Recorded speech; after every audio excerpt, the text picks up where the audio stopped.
Hey everybody, Sensei Chambers here. I just wanted to make this video to answer some of the questions we have about the upcoming competition team. Here we go. So first off, who is leading the competition team? That is Mr. Allred and Sensei Allred. There's no relation between the two. They just happen to have the last name and they're rock stars. The next question is, how much is this going to cost? And I love this answer. It's not going to take anything out of your pocket directly. We are going to fundraise the money for this competition team. I say we. Sensei Allred and Mr. Allred are going to spearhead that movement. I'll go into that a little bit more later, how we're going to fundraise, things like that. But nothing out of your pocket. As far as what we want to fundraise, we have certain tiers, right? And as we make more money, we get better perks.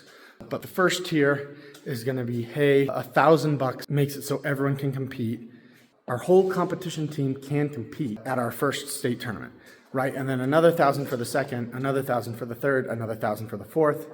Somewhere in there, it'll be anywhere from $600 to $1,000 for team uniforms for us to wear at the competitions, which will be really cool.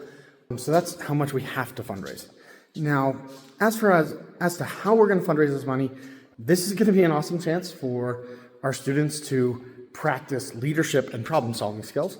Sensei Allred and Mr. Allred are going to spearhead the conversation around fundraising and make sure everything's good to go and is going to run smoothly. But we're going to let the kids, we're going to let the competitors, by and large, figure out how to raise this money together as a team.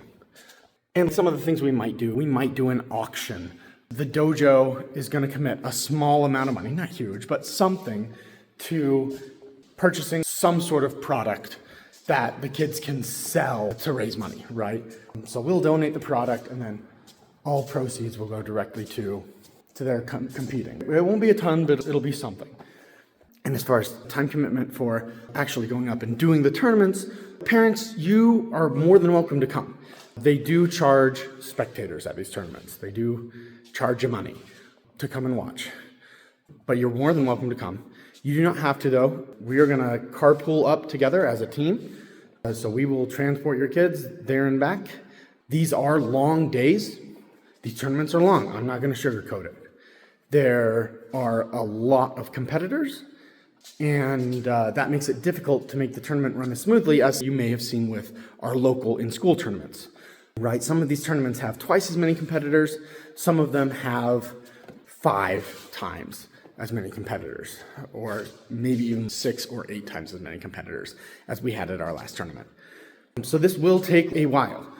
When we have a tournament day set, your kid needs the day. They need to plan on that day, all day is the tournament. No other plans can be had.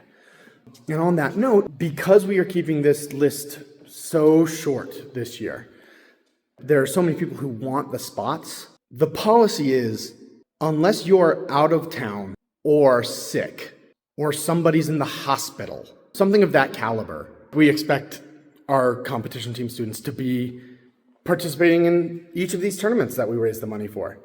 Plain and simple. I'm so glad your kid got invited to Tommy's birthday party. Tommy's going to have another birthday party next year. You can send him a gift card. This is not the kind of thing where we want kids to sign up and then, oh, we have 4 tournaments and you're going to miss half of them, or heaven forbid, 3 of them. I understand if things pop up, family vacations happen, there are family emergencies, I totally understand that. This is not oh, hey, I'm in the mood to go do this other thing that's optional, and so I think I'm going to do that instead, right? This is a little bit of a commitment for these students, especially for those 4 days where we're going to state tournaments, potentially 4 days. Are state tournaments different than local tournaments? Yeah, as I mentioned before, they are bigger. They are further away. We are competing against people who are performing kata that we are not familiar with. They do their stances different sometimes. They spar differently, right? The rules at state tournament for all ranks and ages, and I don't agree with this, allow punches to the forehead, controlled punches to the forehead. I'm not the biggest fan of that rule. They also universally do not allow sweeps at any rank or age, which I think is silly. We allow sweeps at our tournaments. Once you are in the Black Belt Club, and if you're in the Black Belt Club and your opponent is in the Black Belt Club, you're allowed to sweep each other in competition. And we don't allow hits to the forehead or to the face until you're a higher rank. and age. They have a lot more categories, a lot more. Our budget is designed to make it so that each of our competitors gets 3 divisions in each tournament we do. So, right? And the pricing is obviously way different, right? It costs 3 entries, even if you're an early bird registration for these tournaments, right, is $100. 3 entries for our late registration for our local tournament 3 divisions was, I think, $65, right? So it's significantly different. Their early bird registration is almost twice as much as our late registration, which is why we're doing the fundraising element. The judges are going to behave differently. And part of what this competition team is going to do, right, our first tournament, our goal, especially at our first tournament that we do as a team, is to make sure that we perform with showmanship and decorum so that people want us coming back. And on the drive home, we will talk as a team about, hey, what did we notice? How did the judges judge things that are differently than how we do them? How can we prepare for that? How can we change the way we train to better compete at these tournaments, right? Because this whole thing is supposed to make us better martial artists. All right, what if my kid doesn't make the cut? Or what if I don't make the cut? This is hard, right? This is the hardest part, is that we have to choose some people to make the cut, and therefore we have to choose some people who don't. That is really hard. For the most part, I'm looking at my list, and for the vast majority of people who have expressed interest in the competition team, they're all people that I wish I could have them all on the team, but we just can't. We do not have the capacity for it. Not this year.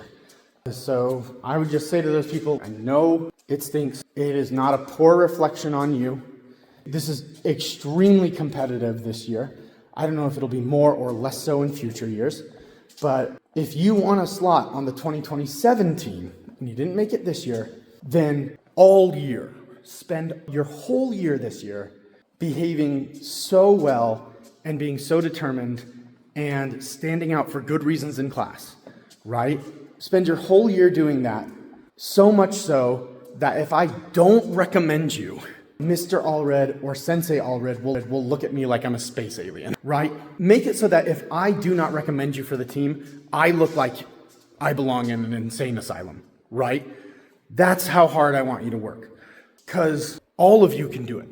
All of you can get there, right? Make it impossible for me to say no. You can, I promise. The next question is, how are we deciding who makes the cut? And the short answer is, I am crafting a list of my recommendations for who I think should be on the team, right? I've got my number 1 ranking for Tiger Cubs, number 2, number 3, number 4, etc., all the way down to however many Tiger Cubs we have. I think we currently have 25 right now. And I'm going to hand that list right at Thanksgiving break. I'm going to hand that list to Sensei Allred and Mr. Allred, and they are making the final decision on who our 4 Cubs and 4 teens are that will be joining the team. I'll tell you how I'm making my recommendations and how they will likely make their decision.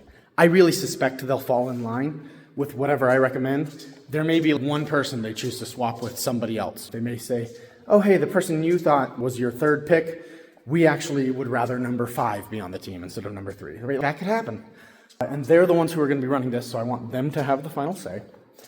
But the things I'm looking at when I make my recommendations, I'm looking at attitude. I'm looking at how easy you are to work with in class. I want this to be a group of students where it's going to be easy to work with them and easy to help them improve. I want people who are eager to learn, eager to get better. I want people who have good attendance, right?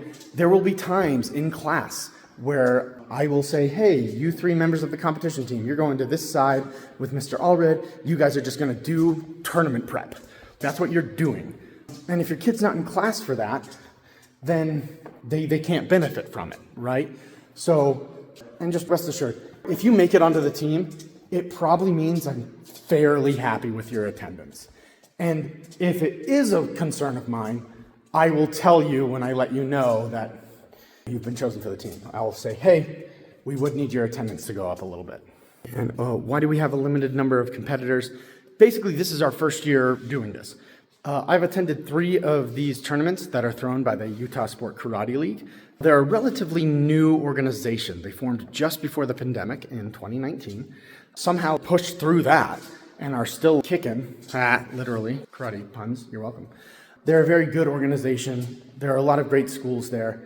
But this is going to be our first time ever actually having our own competition team that's dedicated to competing at this level. And we just want to keep it small so we can get it right. If things go smoothly this year, we'd love to expand it next year. But we need to make sure we can do it right with a small group first.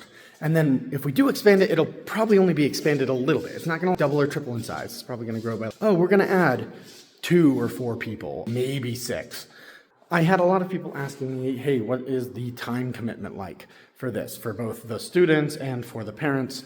We currently are not anticipating any regular weekly class in addition to anything they're doing. I do anticipate that the competition team will be meeting monthly or bi-monthly, probably on Saturdays, but potentially on Tuesdays or Thursdays right after the Tiger Cub class, because we got a free 40 minutes where the dojo, we don't have a class going. So it may be one of those things, those will be communicated to you in advance. In addition to that note, we will also expect the students to be at both local tournaments that we hold this year. They will be expected either to participate and compete in the tournaments, or if they so desire, we will give them the option to assist at the tournaments. We won't let them judge, because judging people in your own school just generally doesn't go well, especially when they're your peers. But we will have them help facilitate the in-house tournament. And we will also have them do a little performance at each tournament before our Tiny Tigers, as they're going to be our pre-halftime show, our competition team. And there will be a few practices required before tournaments for that, probably 3 or 4 the month prior for a simple performance. My next one is, where are these tournaments? They range from Davis County to way down to Utah County. Most of them will probably be up in Farmington, which I think is Davis County. Maybe it's still Salt Lake County. I'm a little fuzzy on Lake counties. Anyways, a lot of them will be in Farmington, Ogden. We may be able to hit, there's 1 or 2 a year that are in Orem, and maybe we can hit one of those. That'd be super nice. Okay, guys, if you have any other questions, put them down in the comments below. I know I tend to ramble.